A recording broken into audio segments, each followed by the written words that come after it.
حضرت بایزید بستامی کہتے ہیں کہ میں نے اپنی ماں کے آگے ہاتھ جوڑے، میں نے کہا امی تجھے راضی کروں یا رب کو راضی کروں؟ تو اپنے حق مجھے معاف کر دے، اللہ کو میں راضی کر دیتا ہوں۔ ماں نے کہا جاؤ پتر میں اجازت دیتی ہوں۔ گئے جنگلوں میں ذکر و فکر میں لگے رہے، تنہائی میں اس کو یاد کرتے رہے، دن رات ذکر کے چراغ روشن رکھے۔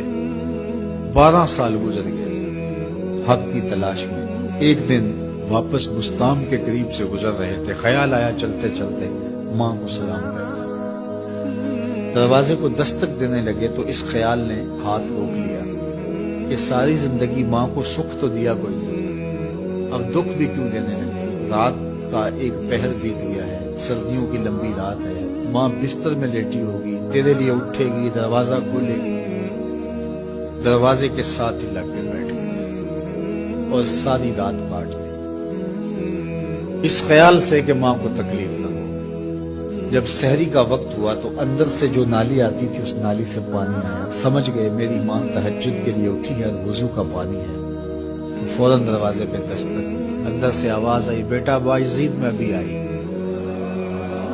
مائیں بیٹوں کے دستک کے انداز سے جان لیتی ہیں یہ کس بیٹے کے ہاتھوں کا لمس ہے۔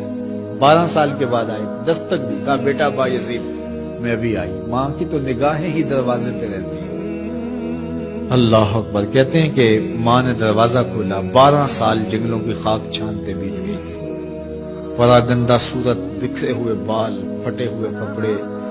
میری ماں کی جب نگاہ میرے پہ پڑی تو اس کی چشمان سے موٹے موٹے آنسو ٹپکنے لگے اور اس نے ایسے ہاتھ پھیلا کے کہا مالک میرا بیٹا بایزید تیری طلب میں نکلا تھا، تو نے ابھی تک اسے اپنا قرب نہیں دیا۔ حضرت بایزید بستامی کہتے ہیں 12 سال کی ریاستوں سے جو کچھ نہیں ملا تھا ماں کے اٹھے ہوئے ہاتھوں سے مل گیا۔ میں نے کہا مالک میں تجھے کہاں ڈھونڈ رہا ہوں، تو کہاں موجود ہے؟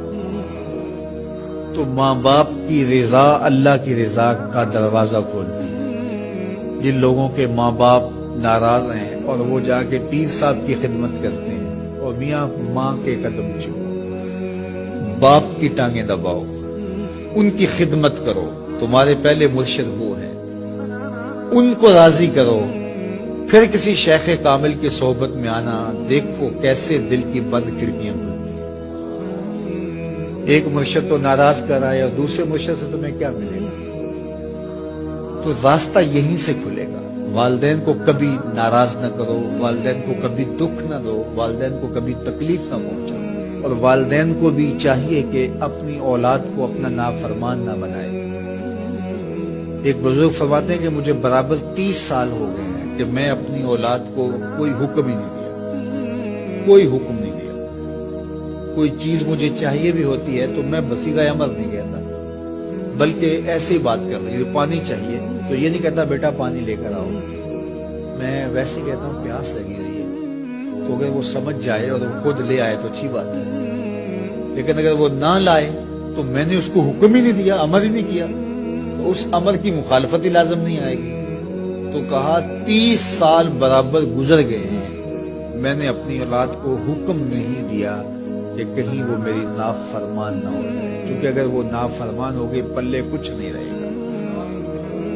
جو اولاد ماں باپ کی نافرمان ہوتی ہے وہ ہوا میں بھی اڑے، وہ چرخ پہ بھی جھولے، وہ زمین پہ گرنے والی ہوتی ہے، کبھی کامیاب نہیں ہو سکتی وہ اولادیں جو ماں باپ کی گستاخ، بے ادب اور نافرمان ہوتی ہیں۔ وہی اولادیں سرخروغ، کامیاب اور کامگار اور بامراد ہوتی ہیں جو ماں باپ کی خدمت کرتی ہیں، ماں باپ کی دعائیں لیتی ہیں۔